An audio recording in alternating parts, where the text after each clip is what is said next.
This call is now being recorded. Okay. Selamat petang dan selamat datang ke perbincangan latihan buku kerja kali ke-10. Okay, jadi untuk petang ni, kita akan masuk perbincangan dalam buku kerja bab 6, bentuk geometri 3 dimensi. Jadi bahagian yang kita akan bincang untuk hari ini ada dua subtopik, iaitu pertamanya adalah subtopik 6.1 dan keduanya adalah subtopik 6.2. Okay, jadi dua-dua subtopik ini just adalah macam satu pengenalan awal bagi bentuk geometri 3 dimensi. Tapi dia adalah subtopik yang sangat pendek dan ringkas. Tapi pendek dan ringkas ni dia juga padat. Dan kamu banyak istilah yang kamu orang kena tahu. Okay, jadi kalau kita lihat kepada muka surat 49 ni, okay, pada soalan dekat bahagian A, namakan bentuk geometri 3 dimensi yang berikut. Jadi untuk soalan jenis ni, yang paling pentingnya dia selalu akan wujud dalam bahagian A, iaitu objektif. Dia tanya ini adalah apa. Okay. Dan selain daripada itu, untuk mengetahuikan nama-nama bagi bentuk geometri 3 dimensi ini juga adalah sangat penting kalau nanti anda untuk menjawab soalan kalau luas permukaan, isi padu, semua ini kamu kena ingat, tahu dan macam mana menggunakan formula masing-masing untuk menyelesaikan soalan. Okay, jadi kalau kita lihat kepada soalan yang pertama ini, soalan yang pertama ini kita boleh nampaknya dia adalah satu piramid. Dia adalah satu piramid. Okay? Dia adalah satu piramid. Okay? Lepas tu untuk soalan yang kedua ini dia adalah sfera. Dia adalah sfera. Okay? Lepas tu yang ketiga ini dia adalah silinder. Okay?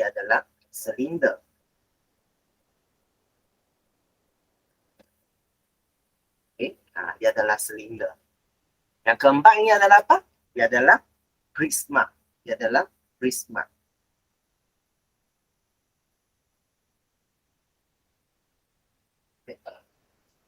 Prisma.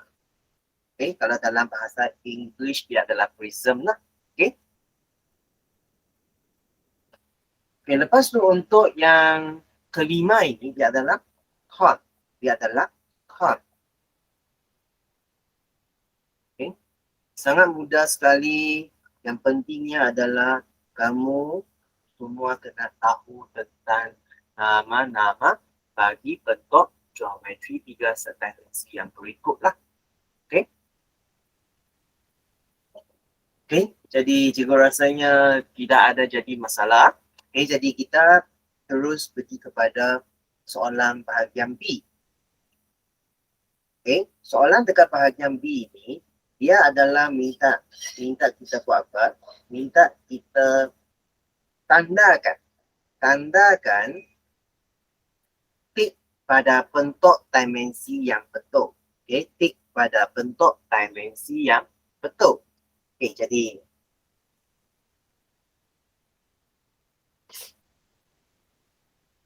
jadi kita lihat satu geometri dengan satu geometri lah. Kita lihat yang pertama, piramid. Adakah piramid mempunyai tapak yang rata? Ya, dia mempunyai tapak yang rata. Okay. Lepas tu, ada dia mempunyai permukaan melengkung? Tidak. Melengkung adalah dia macam curve lah. Dia macam curve. Dia tidak. Okay. Tapi piramid dia ada satu puncak. Okay. Lepas tu semua titik pada permukaan adalah sama jarak daripada pusat? Tidak. Tidak. Okay. Dua tapak permukaan poligon yang concurrent? Tidak. Kenapa? Kerana piramid dia macam ni kan. Jadi dia tak ada permukaan pertentangan. Dia tidak ada permukaan yang pertentangan. Okay. Lepas tu tapak berbentuk bulat? Tidak. Piramid tapaknya tidak berbentuk bulat. Dia tertakluk apa jenis piramid tapaknya lah. Okay. Keratan rentas yang seragam? Tidak. Okay. Jadi tidak. Lepas tu sfera. Sfera memang tidak ada tapak rata. Tapi dia memang ada satu permukaan melengkung. Dia ada satu permukaan melengkung. Dia tidak ada puncak. Sfera kan. Okay. Mungkin cikgu buat buat sikit lah. Okay. Piramid. Ini adalah piramid. Okay. Okay. Lepas tu sfera. Ini adalah bentuk sfera. Nampak? Akan warna hijau.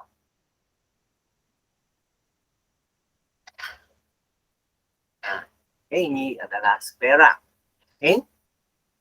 Lepas tu semua titik permukaan adalah sama jarak daripada pusat. Ya. Okay.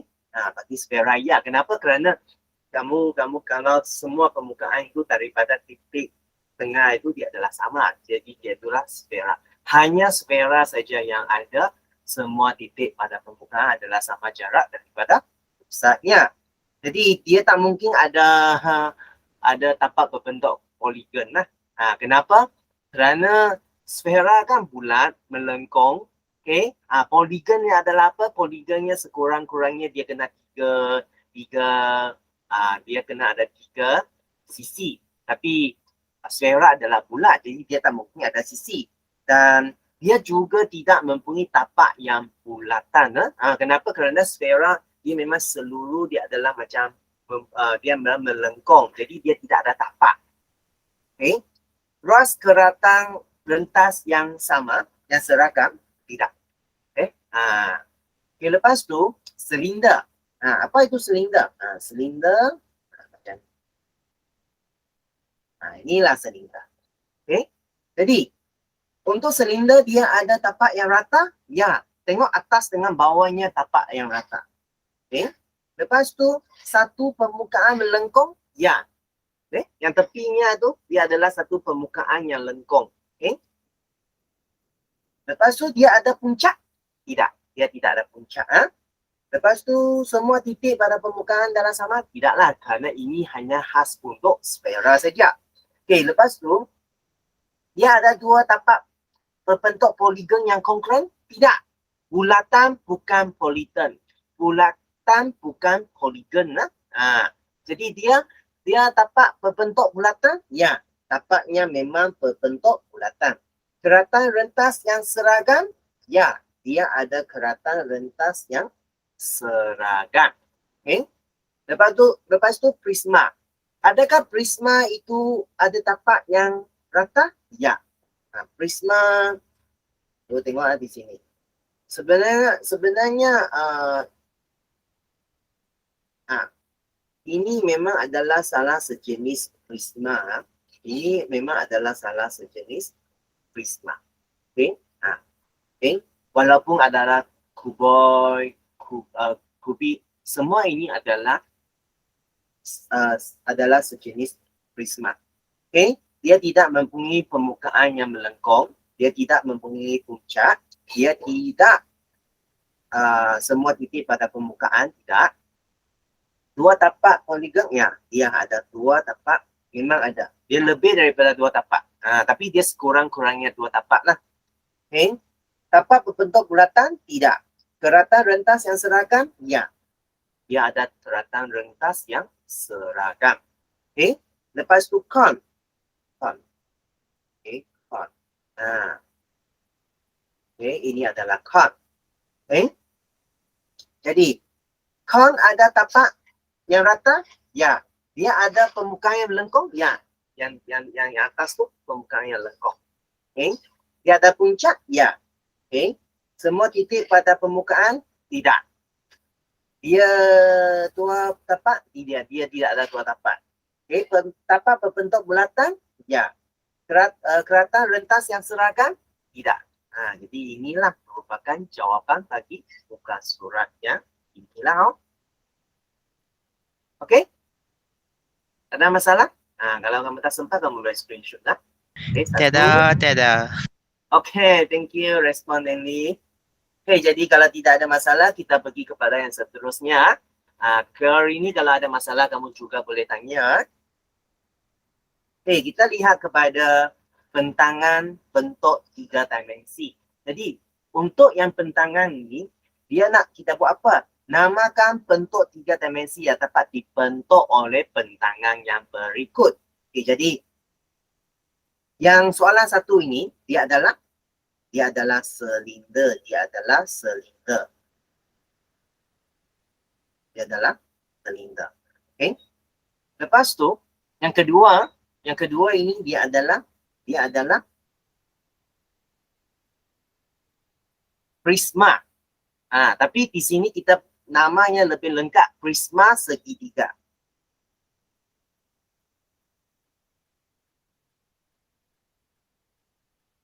Okay, prisma segitiga. Okay. Kenapa? Kerana dua tapak yang sama itu, kongruent itu adalah segitiga. Itu adalah sebabnya prisma segitiga. Lepas tu, soalan yang ketiga ini adalah cone. Dia adalah cone. Okay, dia adalah cone. Okay, dia adalah cone. Okay, lepas tu, yang soalan 4 ini, dia adalah piramid. Okay? Dia adalah piramid. Dia adalah piramid bertapak segi 4 sama.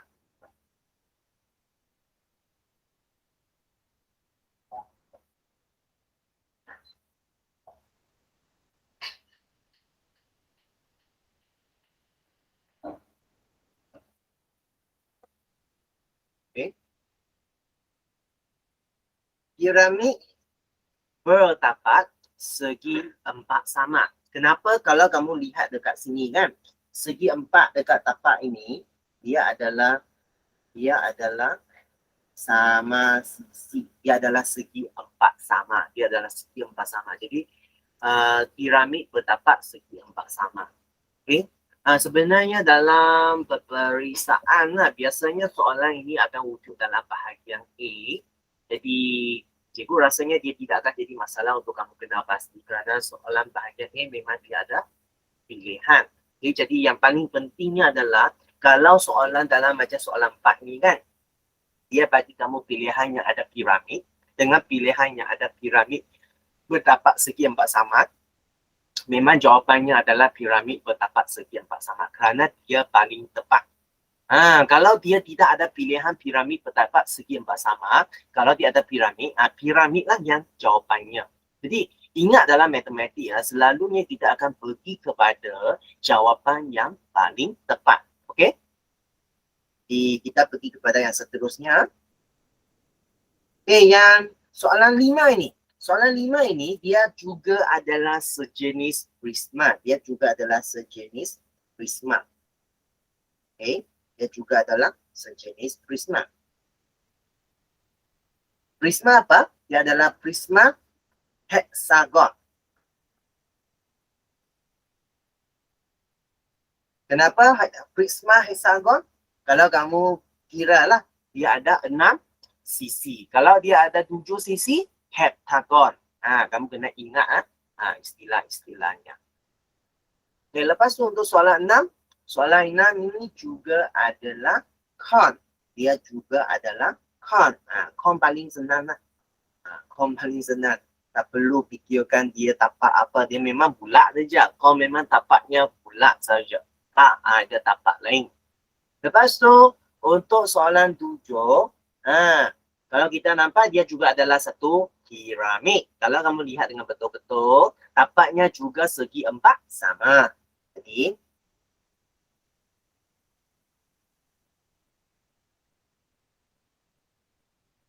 piramid bertapak segi 4 sama.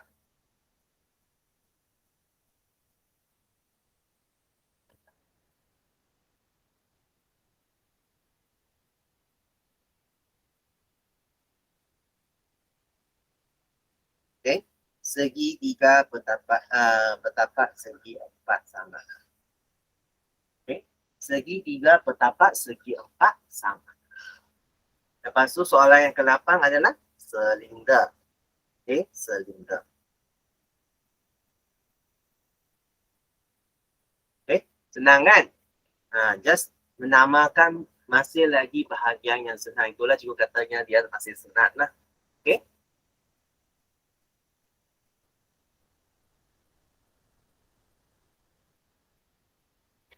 Okey. Kalau tak ada masalah, kita teruskan kepada bahagian yang terakhir untuk sesi yang sekarang. Baik. Jadi untuk soalan yang pada muka surat 51, pada muka surat 51 ini, okay, kita cuba besarkan dia.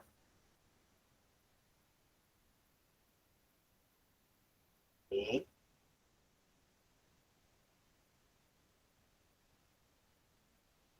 Okay. Lukis bentangan bagi piramid tegak yang berikut pada grid segi 4 sama bersisi 1 cm.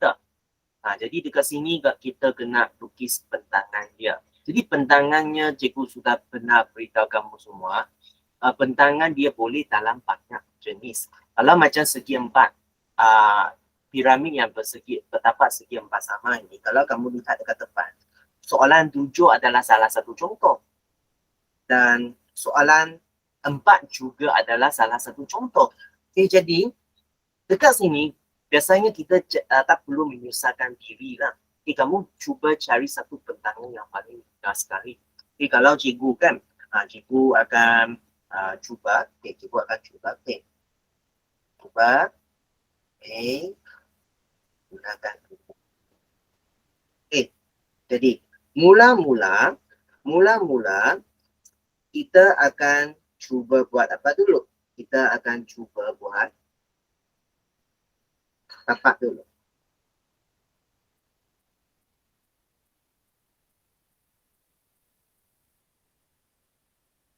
Okay, 6 cm. 6 cm. 6 cm dan 6 cm. Okay. Lepas tu kita buat tapak atas yang segitiga itu. Okay. Jadi tingginya adalah 4 cm. Jadi kita 4 cm. Okay. Kalau kamu lihatlah, tingginya cikgu guna warna orange. Okay. Kalau kamu lihat, ini tingginya 4 cm. Oh, ini tingginya 4 cm. Okay.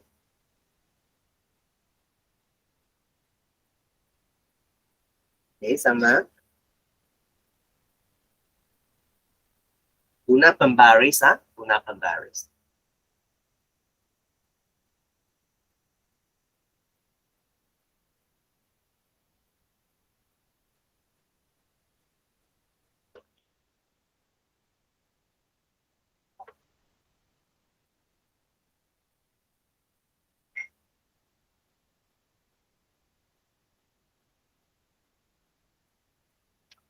Okay. Boleh? Ada masalah? Tiada. Okay, tapi jujurlah, cikgu memang harap yang bentangan ni kalau ada lagi dalam exam yang seterusnya ataupun exam yang kali terakhir nanti, cikgu memang harap kamu semua boleh jawab dengan baik. Cikgu memang harap kamu semua boleh jawab dengan baik. Kerana sebenarnya bentangan ini dia hanya memerlukan imajinasi.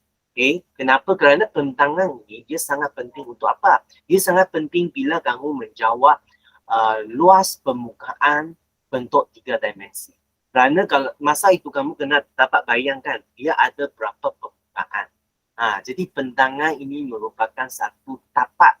Dia macam satu tapak yang sangat penting untuk kamu menjawab soalan yang jenis luas permukaan. Untuk isi batu, bentangan dia jadi tidak penting sudah. Tapi untuk luas permukaan, dia masih adalah sangat penting. Okey? Jadi, kalau tidak ada masalah, kita just henti dekat sini dan kita jumpa lagi malam. Okey, malam ni pukul 7.15.